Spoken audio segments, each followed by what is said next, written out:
Next question, Ben Westcott from Bloomberg.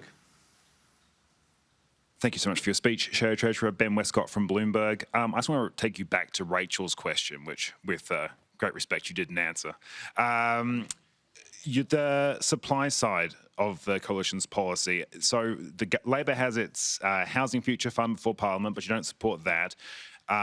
You could put more spending into the budget to solve this, but that would be inflationary. And the Greens have some ideas as well involving tax changes, but I suspect you probably wouldn't support those. What can the coalition suggest to help solve the housing crisis? Can I make the point that that entire analysis that you've just given us says the private sector has nothing to do with this and that their investment is not the main source of new housing? I mean, the idea that if you want new housing, the government's got to build it, could only come from the Labor Party. It could only come from the Labor Party. I mean, what a ridiculous notion. Every builder out there, every construction company, every tradie building a house right now should be saying, oh, yeah, well, you know, is the answer that I work for the government? I mean, that's, honestly, it's preposterous. And that's why Labor's policy is, it is, apart from the fact that in terms of numbers, it's a drop in the ocean.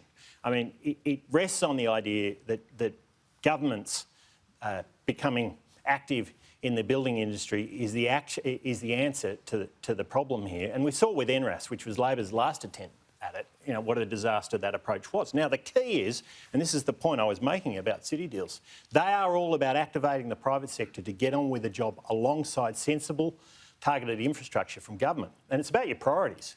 I mean, it's good to see Bridget McKenzie here, who is passionate about making sure the $120 billion infrastructure pipeline is going to the right projects that's going to get the right outcomes for exactly the sorts of things we're talking about here. Now, we've seen Labor reallocate that to some of their pet projects that don't even pass cost-benefit analyses on any real scrutiny. So, you know, there is no shortage of resources in Australia to do this.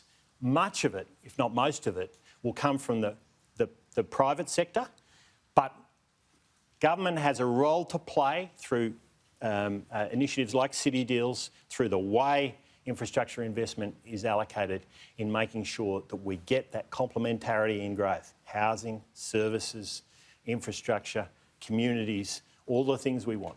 You had 9 years of the coalition at a federal level and also basically zero immigration for a couple of years and somehow a housing crisis. Whatever approach that was doesn't seem to have worked. Well, I mean, the problem we've got is this. I'm looking forward, Tom. 1.5 million additional immigrants coming into the country and without any kind of plan that's going to get even close to dealing with that. Well, the previous approaches failed as well. You know, I look forward, Tom, and that's the key in government. I look back and I say we did actually have a big impact on housing. If you want to talk about track record, we saw in New South Wales, for instance, when the Liberals got into government in New South Wales in 2011, in the lead up to that, in fact, up to about 2012, we were seeing 14,000 houses a year being built in New South Wales. We got up to 30 to 40,000 houses a year being built during that time period. Now, I have deep fears. And that was dealing with a backlog and knocking that backlog out. And, you know, the work that Paul and myself and others did, if you go out and see the Western Sydney Airport and the work that is going on out there, it's just truly remarkable, unbelievable work, some of which is in my electorate, but right across that region there's been just incredible work being done. And so we have been dealing with the backlog. The real challenge, though, looking forward, is with 1.5 million plus organic population growth, I mean, reasonable, very credible estimates that we're going to see 900,000 additional total population growth in Australia in the next 2 years.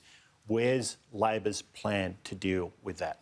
So just to follow up very quickly, you're absolutely right about the private sector and about migration, but we haven't seen the private sector fill those gaps. And if you talk to the private sector, they talk about supply shortages. They talk about unable to get the equipment they need, the builders they need. We've seen companies folding. I mean, don't they need some assistance? Well, look, you know, we did see the private sector doing that because nearly all of those houses I just talked about, probably just about all of them, were being built by the private sector in New South Wales. So we know how to mobilise the private sector. We did it, and New South Wales was where the challenge was the biggest during that time period. But looking forward, yeah, we do need a plan.